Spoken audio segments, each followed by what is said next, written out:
आज लखनऊ में उस वक्त सरकारी महकमे में अफरा तफरी मच गई जब एक संदिग्ध ईमेल में ये लिखा था कि बिल्डिंग में बम है।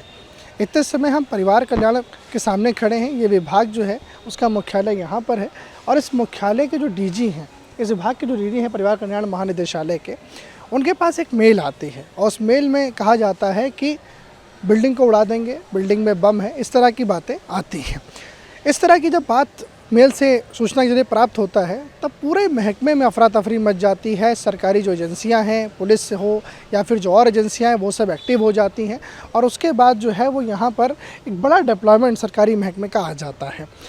अभी अगर हम बात करें थोड़ा समय पहले ही यहाँ पर जो बॉम्ब स्क्वाड की टीम है वो यहाँ से जो पूरी जांच है वो करके गई है। तो बॉम्ब स्क्वाड हो, यूपी पुलिस हो या फिर जो और एजेंसियाँ हो, सब जांच करने पहुँची और यहाँ पर अभी जब उन्होंने जांच किया तो उन्होंने पाया कि ये कैंपस पूरी तरीके से सेफ़ है।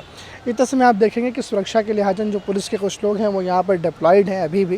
लेकिन इसके पहले की अगर मैं तस्वीर की बात बताऊँ तो जब ईमेल पहुँचा तो उसके बाद कहीं ना कहीं एक जो डर है वो देखने को मिला, क्योंकि एक बहुत बड़ा कैंपस है। मेरे से अगर आपको लेफ़्ट की तरफ भी दिखाएं तो वहाँ से जैसे आप एंट्री लेते हैं तो वहाँ से लेकर राइट तक का पूरा परिवार कल्याण का निदेशालय और होने वाले यहाँ पर तमाम सरकारी कामकाज, दस्तावेज, सारी चीज़ें यहाँ पर मौजूद हैं। ऐसे में उस बिल्डिंग को अगर उड़ाने का संदेशा प्राप्त होता है तो कहीं ना कहीं डर का एक माहौल बन जाता है। लेकिन जो हमारी एजेंसियाँ हैं उनकी अलर्टनेस की भी तारीफ़ यहाँ पर करनी होगी। एजेंसीज़ पूरी तरीके से अलर्ट थी, फिर वो चाहे पुलिस हो या फिर इंटेलिजेंस हो, फिर वो चाहे बॉम्ब स्क्वाड की टीम हो, सब यहाँ पर जो है वो जांच करते हैं और जो बम निरोधक दस्ता है वो यहाँ पर पहुँचता है। हर एक चीज़ को स्कैन किया जाता है और स्कैन के बाद अब जानकारी ये मिल रही है कि पूरी तरीके से कैंपस जो है वो सेफ़ है, वो सुरक्षित है।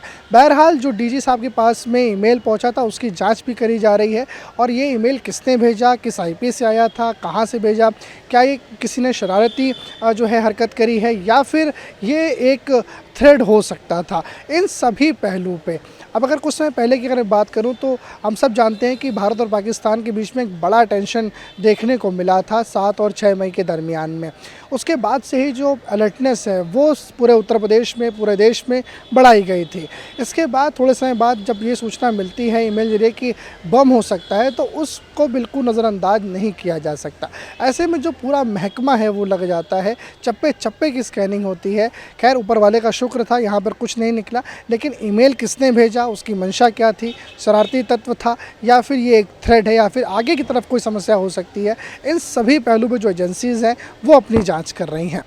कैमरा सहयोगी आशीष रघुवंशी के साथ अनुराग तिवारी, इमेज टुडे, लखनऊ।